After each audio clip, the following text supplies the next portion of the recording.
வணக்கம். வேலூர் விக்னேஸ்வரன். இரவின் மடியில் ஒரு சின்ன கண்டென்ட் எடுக்கலான்ட்டு பிளானில் இருந்தோம். பட் இன்றைக்கி கண்டென்ட் எடுக்கல. ஏற்கனவே கண்டென்ட் போட்டதில் பெருசான ரெஸ்பான்ஸ் கம்மியாக இருக்கிறதுனால நிறைய பேசுவோம். ஒரு குட்டி கவிதை. பாவம் ஆண்கள் நாங்கள். இது கவிதையோட தலைப்பு. பாவம் ஆண்கள் நாங்கள். திருமணம் செய்ய முடிவெடுத்தேன்.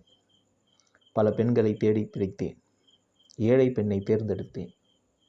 வரதட்சணை வேண்டாம் என்றேன். கட்டின புடவையே போதும் என்றேன். ஓடி வந்தனர் உறவினர். என்னிடம் ஓடி வந்தனர் உறவினர். எனக்கு குறையுள்ளதா என கேட்டறிய. வரதட்சணை வேண்டாம் என்றால் குறையுள்ளதா என்கிறார்கள். வரதட்சணை வேண்டும் என்றால் குறை சொல்லி செல்கிறார்கள். பாவம் ஆண்கள் நாங்கள். நன்றி.